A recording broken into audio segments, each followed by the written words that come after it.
எத்தனை பேர் கர்த்தருக்குள்ளே மன மகிழ்ச்சியாக இருக்கிறீங்க? இன்னும் சத்தமாக சொல்லுவோமா? அவ்வளோதான். சரி, கர்த்தருடைய வார்த்தைக்கு நேராக கடன் செல்ல 1 பேதுரு 1ஆவது அதிகாரம் 15, 16.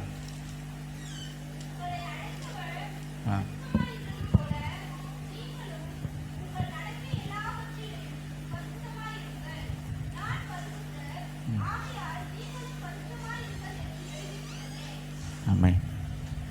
கவனிங்க 15, 16. உங்களை அழைத்தவர் பரிசுத்தராய் இருக்கிறது போல நீங்களும் உங்கள் நடக்கைகள் எல்லாவற்றிலும் பரிசுத்தராய் இருங்கள். நான் பரிசுத்தர் ஆகையால் நீங்களும் பரிசுத்தராய் இருங்கள் என்று எழுதியிருக்கிறதே. அல்லேலூயா.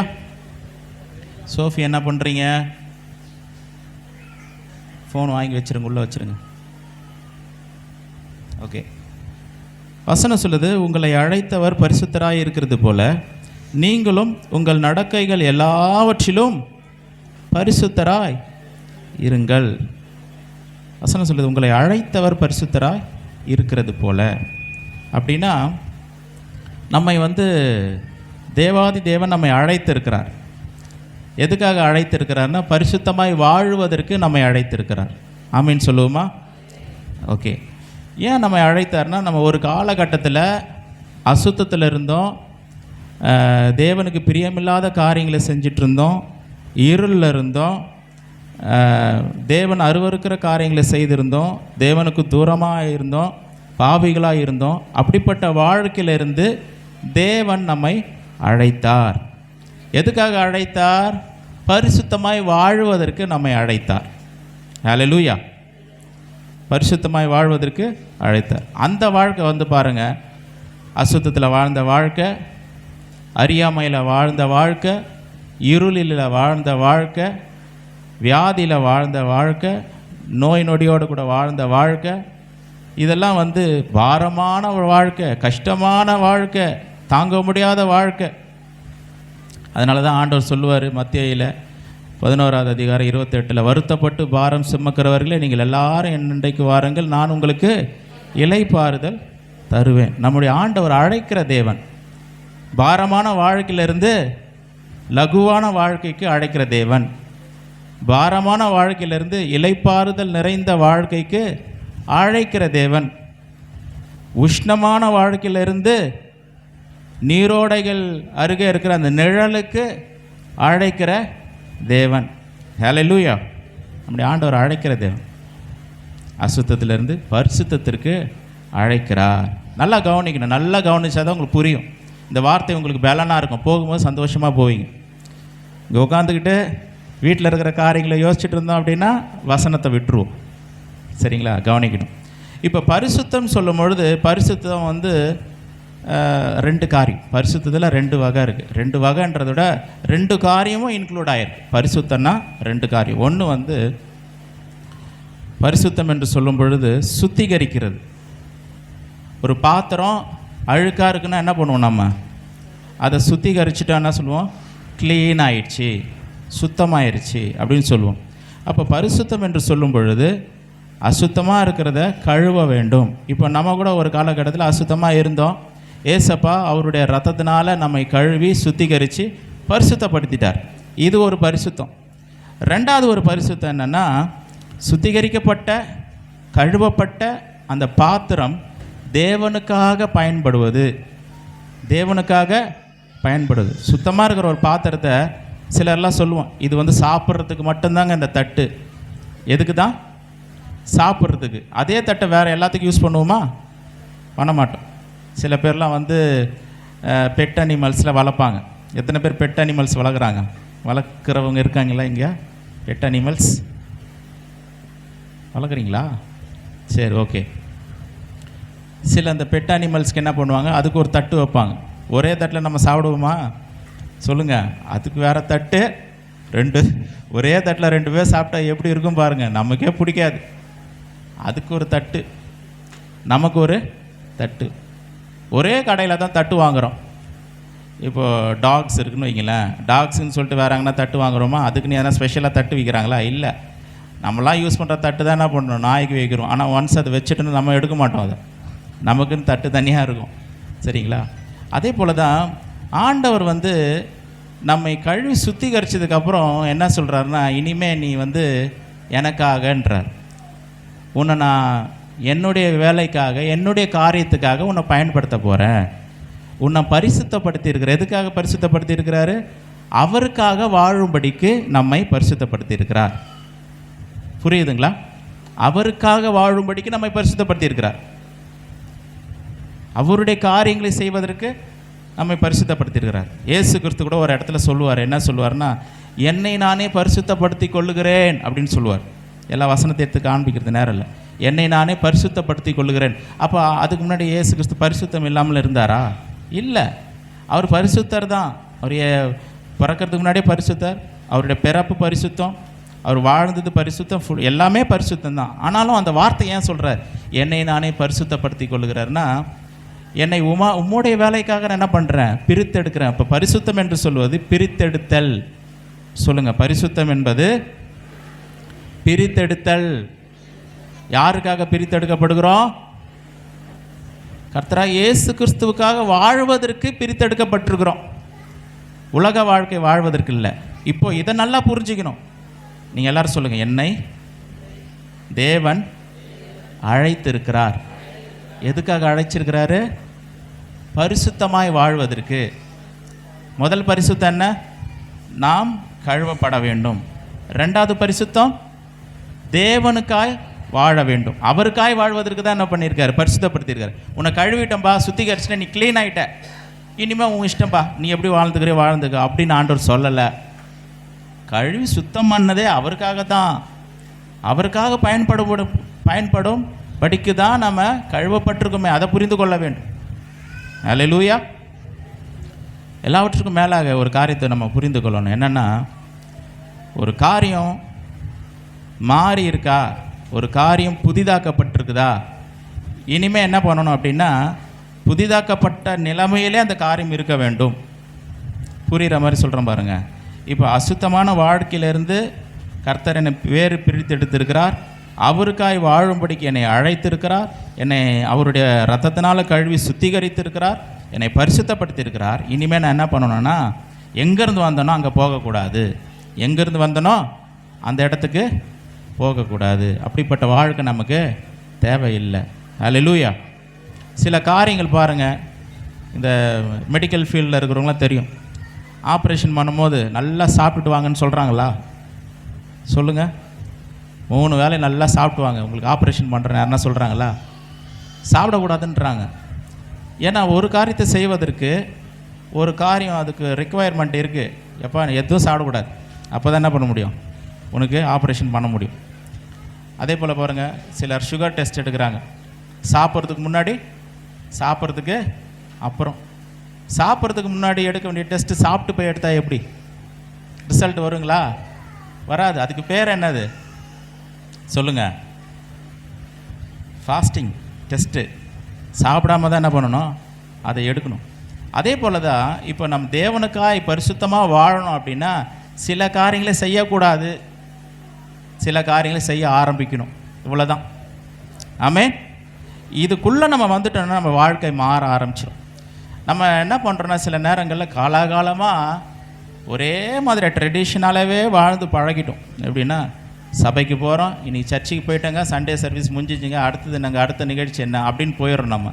ஆனால் எதுக்கு சர்ச்சுக்கு போனோம், எதுக்கு வசனத்தை கேட்குறோம், என்ன செய்ய போகிறோம், தேவன் என்னை குறித்து என்ன நோக்கம் வச்சுருக்கிறார், என்ன திட்டம் வச்சுருக்கிறான்றதை என்ன பண்ணுறதில்ல, கவனிக்கிறதே இல்லை. அங்கே தான் நம்ம மிஸ் பண்ணுறோம். இப்போ பாருங்கள், சங்கீதத்தில் 1ஆவது அதிகாரம் 1ஆவது வசனத்தை வாசித்து பார்த்தோம்னா இதில் போட்டிருக்கு பாருங்கள். நல்லா கவனிங்க, தயவுசெய்து கவனிங்க, தயவுசெய்து கவனிங்க. துன்மார்க்கருடைய ஆலோசனையில் நடவாமலும், பாவிகளுடைய வழியில் நில்லாமலும், பரியாசக்காரர் உட்காரும் இடத்தில் உட்காராமலும், கர்த்தருடைய வேதத்தில் பிரியமாயிருந்து இரவும் பகலும் அவருடைய வேத தியானமாக இருக்கிற மனுஷன் பாக்கியவான் அவன் நீர்க்கால்களின் ஓரமாய் நடப்பட்டு தன் காலத்தில் தன் கனியை தந்து இலை உதிராதிருக்கிற மரத்தை போல் இருப்பான். அவன் செய்வதெல்லாம் வாய்க்கும். முதல் வசனத்தில் பார்த்தீங்கன்னா நடவாமலும், செய்யக்கூடாது செய்யக்கூடாது செய்யக்கூடாது. ரெண்டாவது வசனத்தில் செய்கிற மனுஷன். அப்போ யார் செய்ய முடியும்னா, எதையோ செய்யாத இருக்கிற மனுஷன்தான் இதை செய்ய முடியும். எதை செய்யாத இருக்கிற மனுஷன்? துன்மார்க்கனுடைய ஆலோசனையில் நடவாமலும். ஹல்லேலூயா. யார் துன்மார்க்கன்? இப்போ ஒரு கேள்வி, யார் துன்மார்க்கன்? துன்மார்க்கன் யார் அப்படின்னா, ரட்சிக்கப்படாதவன் எல்லாம் துன்மார்க்கன் தான். இயேசுவை ஏற்றுக்கொள்ளாதவன் துன்மார்க்கன். மறுபடியும் பிறந்த அனுபவத்திற்குள்ள வராதவன் துன்மார்க்கன். இயேசுவை விசுவாசிக்காதவன் துன்மார்க்கன். தேவனை மறுதலிக்கிறவன் துன்மார்க்கன். தேவன் இல்லை என்று சொல்லுகிறவன் துன்மார்க்கன். இவன் சொல்கிற ஆலோசனை கரெக்டாக இருக்குமா? கரெக்டாக இருக்குமா? இருக்காது. அப்போ யாருடைய ஆலோசனை கேட்கணும்? கர்த்தருடைய ஆலோசனை கேட்கணும். கர்த்தருடைய ஆவியினால் நிறைந்த போதகருடைய ஆலோசனை கேட்கணும். அவருடைய வார்த்தையை பெற்ற மனிதர்களிடத்தில் ஆலோசனை கேட்கணும். அதுதான் தேவனுடைய ஆலோசனையாக இருக்கும். சில நேரங்கள் என்ன பண்ணுறோம், ஆலயத்துக்கு வர்றதில்ல, போதகருடைய ஆலோசனை கேட்கறதில்ல, ரட்சிக்கப்பட்ட சகோதர சகோதரிகளுடைய ஆலோசனை கேட்கறதில்ல. யாருடைய ஆலோசனை கேட்குறோம்? இயேசுக்கும் அவருக்கும் சம்மந்தமே இல்லாத, இயேசுவின் இடத்துல எந்த விதமான ரிலேஷன்ஷிப்பும் இல்லாத ஒரு இடத்துல போயிட்டு, ஒரு நபர்கிட்ட போயிட்டு அவர் இடத்துல என்ன பண்ணுறோம்? ஆலோசனை கேட்குறோம். இது எப்படி செய்யலாம், என்ன பண்ணலாம்? ஆனால் வேத வசனம் சொல்லுது, துன்மார்க்கனுடைய ஆலோசனைப்படி நடவாமலும் பாவிகளுடைய வழியில் நில்லாமலும். பாவிகள்லாம் யார்? பாவம் செய்கிறவங்க தான் பாவிகள். அவங்க வழியிலே நிற்காத. ஒருத்தன் பாவத்தில் இருக்கிறானா அங்கே நிற்காத, அங்கேருந்து என்ன பண்ணிவிடு, விலைக்கு ஓடிடு. சில பேர் சொல்லுவாங்க என்னென்னா, எவ்வளோ பெரிய பாவமாக இருந்தாலும் நான் அங்கே தாங்க இருப்பேன், ஆனால் என்ன பண்ண மாட்டேன், அந்த பாவத்தை செய்யவே மாட்டேங்க. அப்படி சொன்னால் இருக்க முடியுங்களா? ஒரு காலம் முடியாது, ஒரு காலம் முடியாது. பைபிளை விட நம்மெல்லாம் பெரியவர்கள் அல்ல.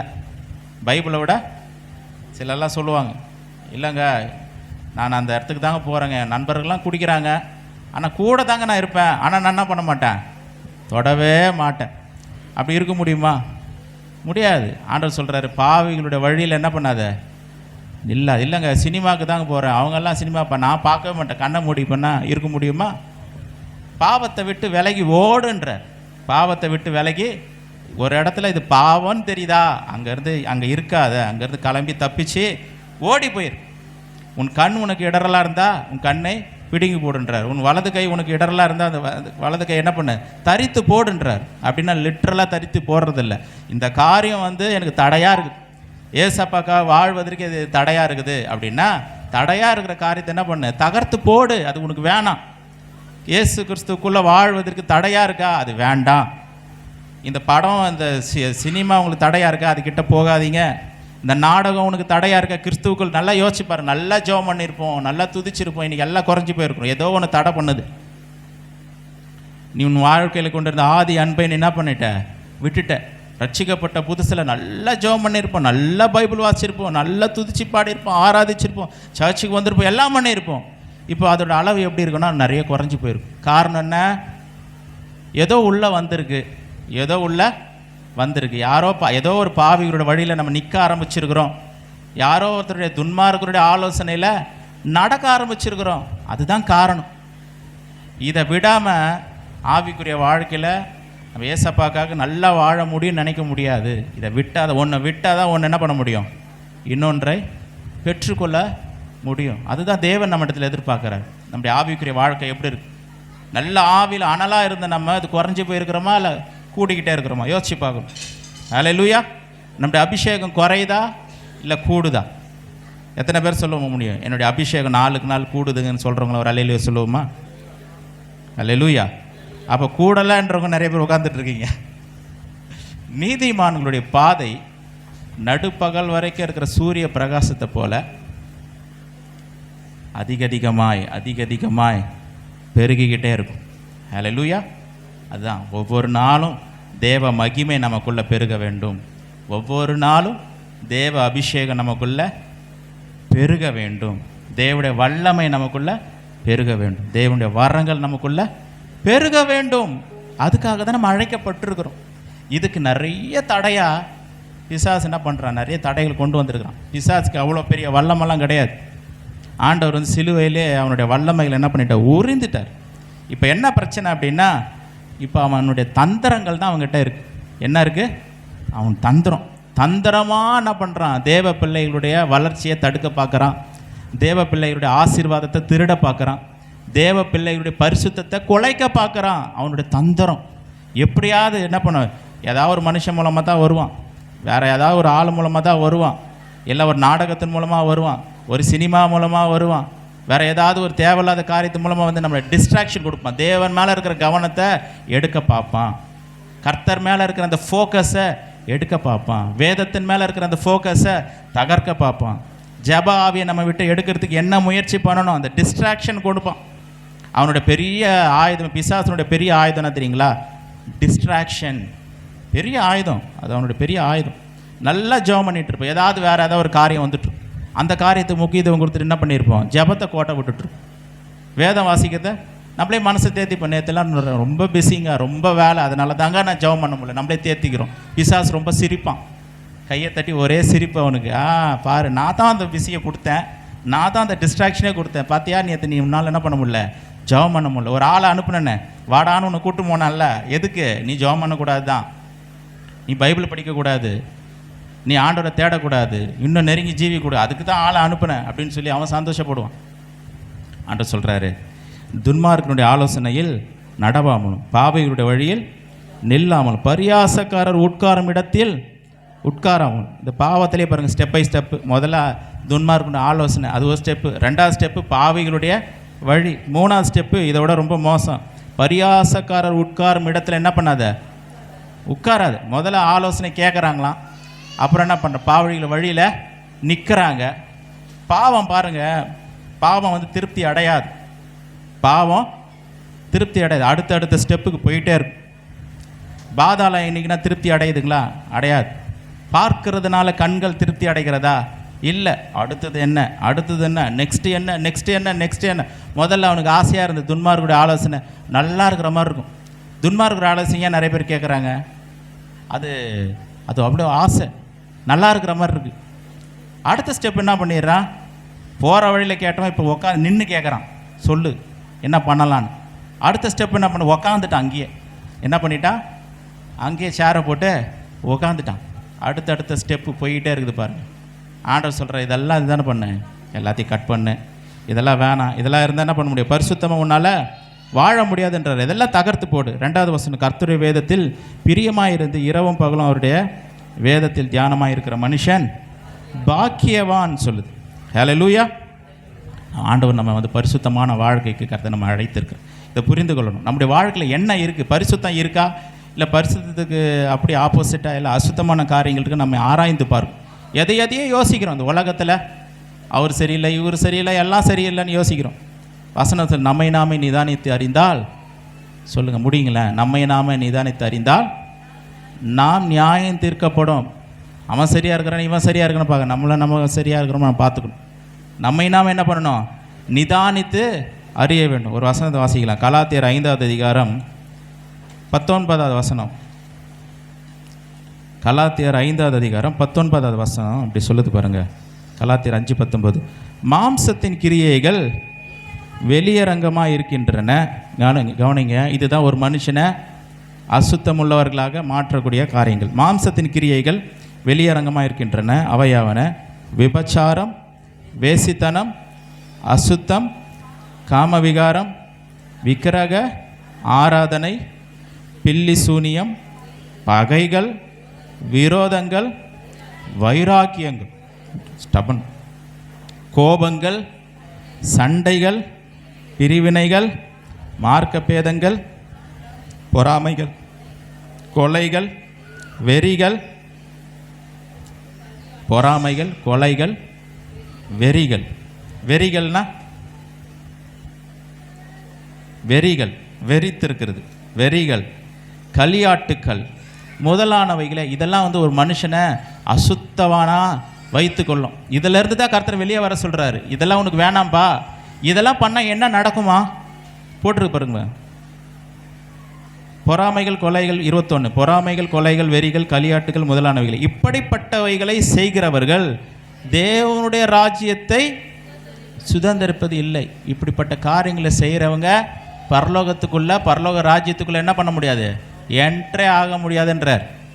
உள்ள வர முடியாது. இல்லை நம்ம சொல்லணும், இல்லைங்க நான் ஞானஸ்தானம் எடுத்துட்டேங்க, நான் சர்ச்சுக்கெல்லாம் கரெக்டாக வரேன், எனக்கு சர்ச்சில் இது பரலோகத்தை எனக்கு ஒரு இடம் கொடுத்துருவாங்க. நம்ம கனவே என்ன பண்ணக்கூடாது? அப்படிப்பட்ட கனவு காண்டக்கூடாது. இப்படிப்பட்ட அசுத்தமான வாழ்க்கையில் இருக்கிறவங்க பரலோகத்துக்குள்ளே என்ட்ராக முடியாது, என்ட்ரியே கொடுக்க முடியாது. ஆண்டவர் எச்சரிக்கிறார், இப்படிப்பட்டவைகளை செய்கிறவர்கள் தேவனுடைய ராஜ்யத்தை சுதந்திரிப்பதில்லை. இப்படிப்பட்ட வாழ்க்கை வாழ்கிறது ரொம்ப கடினம்.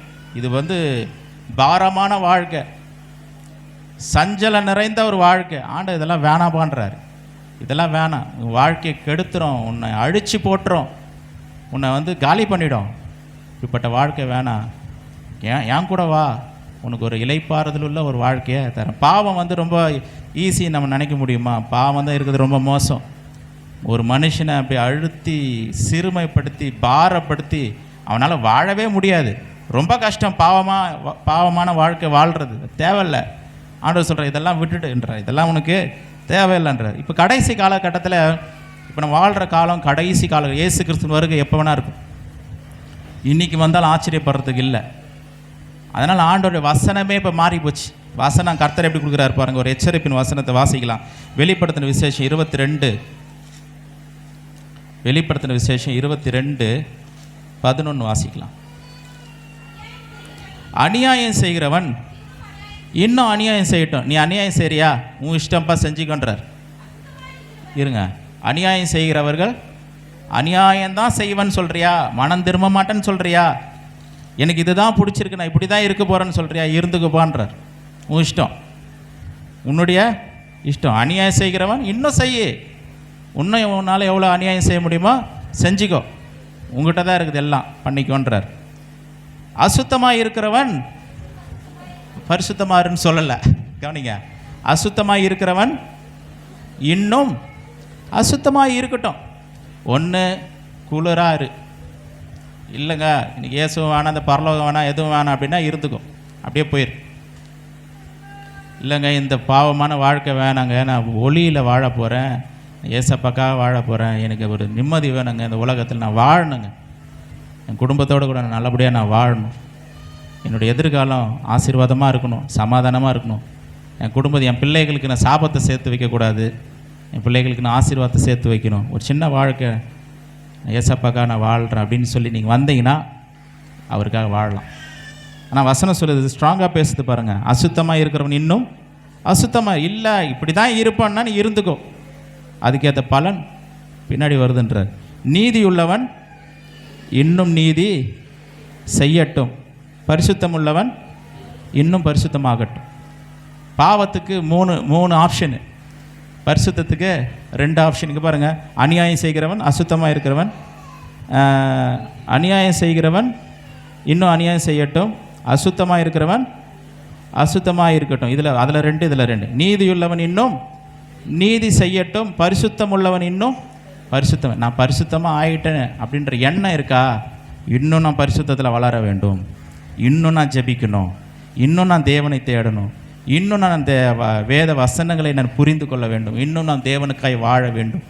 ஆண்டவர் சொல்கிறார், நீ பரிசுத்தமாக இருக்கிறல்ல, இன்னும் பரிசுத்தமாக இருன்றார். ஹல்லேலூயா. நம்ம ஆண்டவர் இப்போ எப்படி ஆகிட்டார்னா, உள்ளவன் எவனோ அவனுக்கு கொடுக்க போகிறோம். யாருக்கு இருக்குதோ அவனுக்கு தான் கர்த்தர் கொடுக்குறார். 10 தாலந்து ஒருத்தனுக்கு இருக்கான், கர்த்தர் என்ன பண்ணுறாரு, 10 தாலந்து உள்ளவனுக்கு எக்ஸ்ட்ரா கொடுக்குறாரு. இப்போ கேட்கலாம், என்னங்க அவனுக்கு 10 தாலந்து இருக்குது, இவனுக்கு 5 தாலந்து இருக்குது, ஒருத்தனுக்கு 1 தான் இருக்குது, பாவம் 1 தான் வச்சுருக்கிறான், அவனுக்கு இன்னொன்று கொடுங்க. நம்மளா இருந்தால் என்ன சொல்லுவான், 1 வச்சிரு, அவனுக்கு ஏற்கனவே 10 இருக்குது, அவனை விடுங்க, 1 வச்சுருக்கிறான் அவனுக்கு கொடுங்க அப்படின்னு நம்ம நினைப்போம். இதுதான் நம்முடைய மனிதர்களுடைய கணக்கு. ஆனால் ஆண்டவர் என்ன சொல்கிறார் தெரியுங்களா, அவருடைய இன்ட்ரெஸ்ட் வேறு. எப்படின்னா, ஒருத்தன் 10 வச்சுருக்கிறான்னா அவன் சும்மா 10 வச்சில்ல, அவன் ஏற்கனவே நிறைய உழைச்சிருக்கிறான், நிறைய பாடுபட்டிருக்கிறான், நிறைய கஷ்டப்பட்டிருக்கிறான், நிறைய அவமானங்களை சந்திச்சிருக்கிறான், நிறைய சாக்ரிஃபைஸ் பண்ணியிருக்கிறான், தேவனை ரொம்ப அதிகமாக மதிச்சிருக்கிறான், கனப்படுத்தியிருக்கிறான், நிறைய காரியங்களை செஞ்சுருக்கிறான். அவனுக்கு தான் ஒன்று கொடுக்க போகிறேன்னு சொல்கிறார் ஆண்டவர். அல்லேலூயா. உள்ளவன் எவனோ அவனுக்கு கொடுக்கப்படும். சில பேருக்கு ஒன்று தான் இருக்கும், அதில் உருப்படியாக இல்லைன்னா ஆண்டவர் என்ன பண்ணுறார், அதை கூட எடுத்துடுறேன்ற, அந்த ஒன்று கூட எடுத்து யாருக்கு இருக்குதோ அவங்களுக்கு கொடுத்துட்றேன்றார். இதுதான் ஆண்டவருடைய மைண்ட் செட், இதுதான் தேவனுடைய மைண்ட் செட்டு. இதை நம்ம புரிந்து நடந்துக்கணும். ஓ, ஆண்டவர் இப்படி இருக்கிற, ஆண்டவர்கிட்ட we cannot play with God. தேவனோடு கூட விளையாட முடியாது.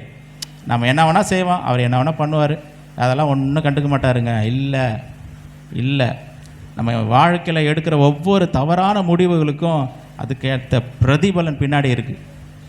ஏன்னா நீ தான்ப்பா சூஸ் பண்ண, நீ தான் முடிவு பண்ண, நீ தான் காரியத்தை தேர்ந்தெடுத்து, உன்னுடைய காரியம் அதற்கேற்ற பலன் வரும் பொழுது அதை நாம் தான் அனுபவிக்கிறவர்களாக இருக்கிறோம்.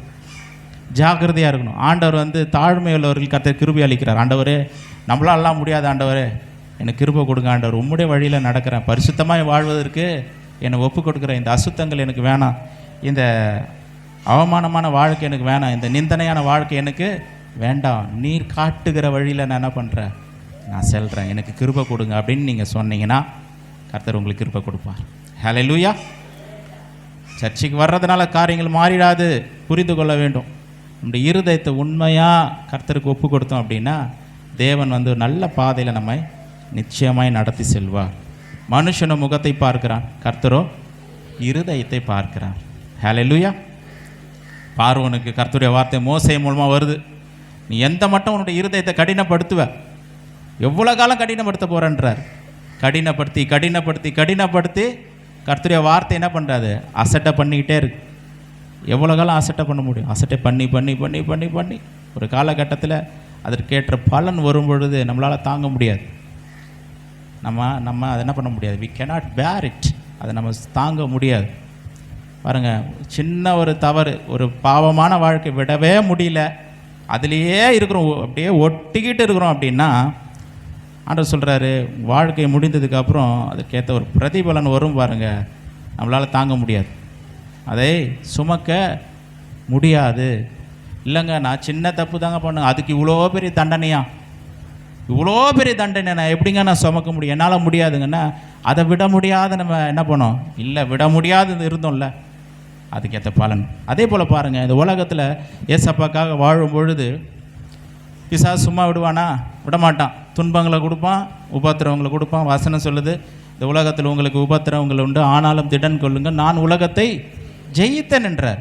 நீ அவருக்காக வாழும் பொழுது, பரிசுத்தமாக வாழ்வதற்கு அர்ப்பணிக்கும் பொழுது பிசாசு சும்மாவே இருக்க மாட்டான்.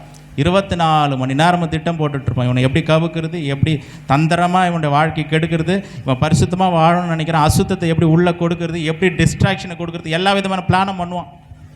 அதெல்லாம் சகிக்கும் பொழுது நம்ம கஷ்டமாக இருக்கும், வேதனையாக இருக்கும். ஆண்டவரே, இது ரொம்ப கஷ்டமாக இருக்குது, நான் நல்லா வாழணும்னு நினைக்கிறேன், பரிசுத்தமாக வாழணும்னு நினைக்கிறேன், ஏன்னா சுற்றி இருக்கிறவங்க என்ன பண்ணுறதில்ல, நான் பரிசுத்தமாக வாழ விட மாட்டுறாங்க, எனக்கு வந்து துன்பத்தை கொடுக்குறாங்க, உபத்திரவத்தை கொடுக்குறாங்க, நான் எப்படி வாழ்கிறது ஆண்டவரே? சகித்துக்கொள். ஹல்லேலூயா. தீமையை சகித்து கொள்ள வேண்டும் என்று வேத வசனம் சொல்லுது. யாருக்காக சகிக்கிறோம்? கர்த்தருக்காக. அப்போ அவருக்காக நம்ம சகிக்கும் பொழுது என்ன நடக்குதுன்னா, இந்த வாழ்க்கைக்கு அப்புறம் இந்த கொஞ்ச காலம் வாழ்க்கை லேசான உபத்திரம் சீக்கிரத்தில் நம்மளை விட்டு நீங்கி போகிற ஒரு உபத்திரம் தான். ஆனால் வரப்போகிற கன மகிமைக்கு அது ஒப்பானதில்லை. இந்த உலகத்தில் கொஞ்ச நாள் நாங்கள் கஷ்டப்பட போகிறோம் கர்த்தருக்காக, ஆனால் அதுக்கு பலன் வந்து பார்த்தீங்கன்னா வரப்போகிற மகிமைக்கு ஒப்பானதல்ல. ஆண்டவர் கொஞ்ச நாள் தான் ஆண்டவர் கஷ்டப்பட்டேன், ஆனால் இவ்வளோ பெரிய மகிமையா, இவ்வளோ பெரிய அற்புதமா, இவ்வளோ பெரிய வாழ்க்கையா? ஆமாப்பா, நீ கொஞ்சம் தான் கஷ்டப்பட்ட, ஆனால் அதுக்கான பலன் பெருசு. அதே போல் நீ கொஞ்சம் தான் நீ வந்து பாவம் செஞ்ச, ஆண்டவருக்கு விட்டு கொடுக்கல, அதை விட முடிய சின்ன பாவம் தான், ஒரே பாவம் தான், விடலை, ஆனால் அதுக்கு வர்ற பலன் அதுவும் உன்னால் சமாளிக்க முடியாது, தாங்க முடியாது. It will be unbearable. தாங்க முடியாது. மனம் திரும்ப வேண்டும். காரியங்களை ஞானவான் எல்லாவற்றையும் புரிந்து கொள்கிறான் வேத வசனம் சொல்லுது. எது தேவையோ இல்லையோ, ஒரு மனுஷனுக்கு என்ன தேவை? ஞானம் தேவை. கர்த்தருக்கு பயப்படுதலே ஞானத்தின் ஆரம்பம். இந்த ஞானம் எப்படி வருது ஒரு மனிதனுக்குள்ளே? கர்த்தருக்கு பயந்து நடக்கும் பொழுது அந்த ஞானம் நமக்குள்ளே வருது. ஆனால் கர்த்தருக்கு பயப்படுறோம். தீமையை விட்டு விலகுவதே கர்த்தருக்கு பயப்படுகிற பயம். இது தீமை, இது கர்த்தருக்கு பிரியமில்லை, இது கர்த்தருக்கு பிடிக்காது, இது செஞ்சால் அவருக்கு பிடிக்காது, இதை விட்டு நான் விலகிறேன் அப்படின்னு சொல்லி விலகணும் அப்படின்னா கர்த்தருக்கு பயந்து நடக்கிறோம். இந்த கர்த்தருக்கு பயப்படுகிற பயம் வந்துருச்சு அப்படின்னா ஞானம் வந்துடும். ஹல்லேலூயா. ஒரே ஒரு கீ, ஒரே ஒரு கீ எல்லா விதமான ஆசீர்வாதங்களையும் திறக்கும். அப்படின்னா ஒன்றே ஒன்று சொல்கிறேங்க கேளுங்க, இது ஒரு பெரிய சீக்ரெட். ஒரே ஒரு கீ தாங்க, ஆனால் எல்லா விதமான ஆசீர்வாதத்தையும், அது ஆசீர்வாதத்தினுடைய கதவையும் லாக்கையும் திறக்கும். அப்படின்னா அது ஒன்றே ஒன்று தான். என்ன தெரியுங்களா? கர்த்தருக்கு பயப்படுகிற பயம். ஹல்லேலூயா. எல்லோரும் சொல்லுங்கள், கர்த்தருக்கு பயப்படுகிற பயம். இது ஒன்று இருந்தால் போதும், உங்களோட வாழ்க்கையில் ஆசீர்வாதங்கள் வந்துடும், கிஃப்ட் ஆப்ரேட் ஆகும், வரங்கள் செயல்படும், கனிகள் செயல்படும், வல்லமை செயல்படும், மகிமை வெளிப்படும், எல்லாமே வெளிப்படும். ஒன்றே ஒன்று தான், கர்த்தருக்கு பயப்படுகிற பயம். இது இல்லைண்ணா, ஆமாங்க இதெல்லாம் சொல்லுவாங்க, அவர் அப்படி தாங்க, அவர் பாஸ்டருங்க, அவர் அப்படி தாங்க பேசுவார், அதெல்லாம் கண்டுக்காதீங்க, நீங்கள் வாங்க போகலாம் அப்படின்னா அங்கே என்ன இல்லை? கர்த்தருக்கு பயப்படுகிற பயம் இல்லை. பிசாசுக்கு அல்வா சாப்பிட்ற மாதிரி நீ தான் வேணும் வாப்பான்னு சொல்லி கூப்பிட்டு போயிடுவோம். ஹல்லேலூயா. நல்லா யோசிக்கணும். கர்த்தருக்கு பயப்படுகிற பயம் வந்து நம்முடைய ஆத்துமாவை தப்பு வைக்கும், மரணத்திலிருந்து தப்பு வைக்கும், நல்ல ஒரு எதிர்காலத்தை கொடுக்கும். ஒருவேளை சொல்லலாம், ஆண்டவரே நான் நிறைய மிஸ் பண்ணிட்டேனே, பாவமான வாழ்க்கை வாழ்ந்ததான், அசுத்தங்கள் என் வாழ்க்கையில் இருந்துச்சு தான், ஆனால் நான் நிறைய இழந்துட்டேன், நிறைய மிஸ் பண்ணிட்டேன் அப்படின்னா கவலைப்பட வேண்டிய அவசியமே இல்லை. நம்முடைய ஆண்டவர் யார் தெரியுங்களா? இயேசு கிறிஸ்து. இழந்து போனது எல்லாவற்றையும் நமக்கு மீட்டு கொடுக்கிறவர். ஆமே. இழந்து போன எதை இழந்து போயிருந்தாலும் சரி, அதை எல்லாவற்றையும் மீட்டு கொடுக்கிறவர். ஒருவேளை நம்ம செஞ்ச பாவத்து நிமித்தம், மீறுதல்கள் நிமித்தம் நிறைய காரியத்தை இழந்து போயிருக்கலாம், ஆனால் எல்லாவற்றையும் மீட்டு கொடுக்கிறவர் அவர். ஹல்லேலூயா. தேவனால் கூடாத காரியம் ஒன்றும் இல்லை. ஹல்லேலூயா. தேவனால் கூடாத காரியம் ஒன்றும் இல்லை. இதை யாருக்கு சொன்னது? தேவனால் செய்யக்கூடாத காரியம் ஒன்றும் இல்லைன்னு சொல்லி யாருக்கு சொன்னது?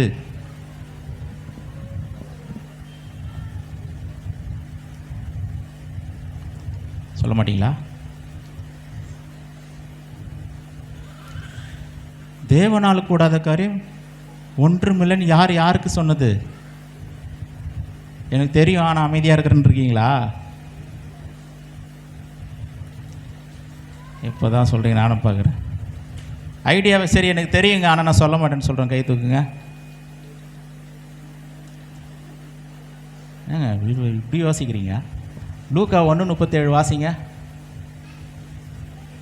கரெக்டா? லூக்கா 1:37.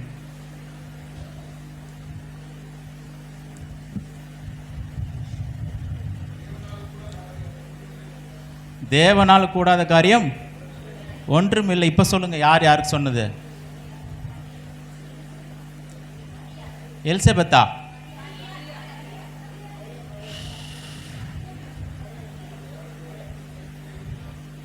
தேவதூதன்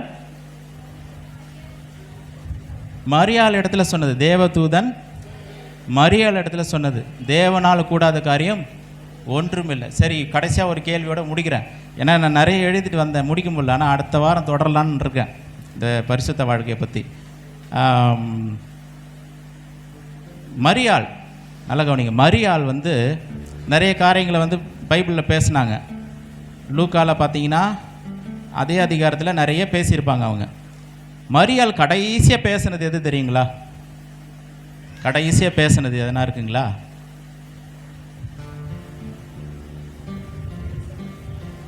கடைசியாக பேசுனது ஏசாப்பெல்லாம் பறந்துடுறாருல, பறந்து கானா ஊர்லலாம் பேசுகிறாங்கள மரியாள். கடைசியாக என்ன பேசுகிறாங்க மரியாள்? கடைசியாக அவங்க பேசுனது பைபிளில் ரெக்கார்ட் ஆனது. மரியாள் பேசுனது கடைசி வார்த்தை.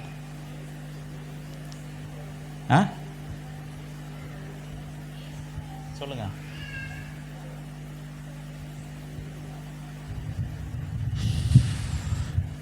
ஹோம்ஒர்க்காக கொடுத்துடலாமா?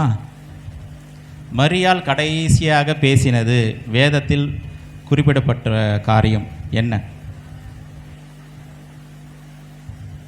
அவர் சொல்லுகிறபடி செய்யுங்கள், அவர் சொல்லுகிறபடி செய்யுங்கள் சொன்னாங்க. அதுக்கப்புறம் எதனா சொன்னாங்களான்னு சொல்லுங்கள், எனக்கு தெரியல, அதனால தான் கேட்குறேன். ஒருவேளை நான் தப்பாக சொல்லிவிடக்கூடாதுல்ல. அவர் சொல்லுகிறபடி செய்யுங்கள். இயேசு என்ன பண்ணிட்டாங்க? கையை காமிச்சு விட்டுட்டு அவர் சொல்லுகிறபடி, நமக்கு இந்த வேலையை வேணாம், ஏசப்பா என்ன சொல்கிறாரோ அவர் சொல்லுகிறபடி செய்யுங்கள். ஹல்லேலூயா. சபைக்கும் கர்த்தருடைய வார்த்தை, இயேசு என்ன சொல்லுகிறாரோ அதன்படி செய்யுங்கள். செஞ்சால் அற்புதம். ஹல்லேலூயா. அவர் என்ன சொல்கிறாரோ அதன்படி செய்தால் நம்முடைய வாழ்க்கையில் அற்புதம். அவர் சொல்லுகிறபடி செய்வது தான் பரிசுத்தம். ஹல்லேலூயா. இயேசு என்னுடைய வாழ்க்கையில் என்ன சொல்லுகிறாரோ, நம்முடைய ஆண்டவராக இயேசு கிறிஸ்து என்னுடைய வாழ்க்கையில் என்ன சொல்லுகிறாரோ அதன்படி செய்வது தான் பரிசுத்த வாழ்க்கை. ஹல்லேலூயா. மரியாலே சொன்னாங்க, அவர் சொல்லுகிறபடி செய்யுங்கள், நான் சொல்கிறபடி இல்லை. இவங்க கொஞ்சம் தலையிடலான்னு பார்த்தாங்க. இவரை இயேசுவே கொஞ்சம் கண்ட்ரோல் பண்ணலான்னு நினச்சாங்க. கொஞ்சம் அற்புதம் எதனா செய்யுங்க, திராட்சை ரசம்லாம் குறைவுப்பட்டது, நான் சொன்னேன், என் பையன் செஞ்சிட்டார். இல்லை, ஸ்திரீயை உனக்கும் எனக்கும் என்னன்றார், என் வேலை வர என்றார். ஹல்லேலூயா. கரெக்டு தான், அவர் சொல்லுகிறபடி நீங்கள் செய்யுங்கள்ன்ட்டாங்க. ஹல்லேலூயா. அவர் சொல்லுகிறபடி நம்ம வாழ்க்கையில் செய்யும் பொழுது நம்ம பரிசுத்தம். நிறைய காரியங்கள் இருக்குது. இந்த பரிசுத்தத்துக்குள்ளே போனோம் அப்படின்னா நம்முடைய வாழ்க்கை இன்றைக்கி இருக்கிற மாதிரி இருக்காது, மாறிடும், தலைகீழாக மாறிவிடும் வாழ்க்கை. சத்தியத்தை கேட்கறதுக்கு எத்தனை பேர் ஆசையாக இருக்குது? ஜஸ்ட் ஒரு இன்ட்ரோடக்ஷன் தான் நீ கொடுத்துருக்குறேன், உள்ளே போக முடியல. அடுத்த வாரத்தை தொடர்ந்து இதை நம்ம தியானிப்போம்.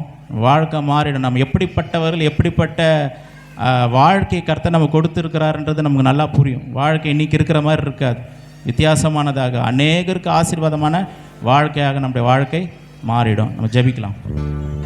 பரலோக பிதாவே, ஸ்தோத்திர ஆண்டவரே. அல்லேலூயா. உமக்கு நன்றி ராஜ, ஸ்தோத்திரம். உமக்கு ஸ்தோத்திர. கண்களை மூடி ஆண்டவரே, பரிசுத்தமாக வாழ்வதற்கு என்னை ஒப்புக் கொடுக்குற ஆண்டவரே, அசுத்தத்திற்கு அல்ல பரிசுத்தத்திற்கு என்று என்னை ஒப்புக் கொடுக்குறேன்.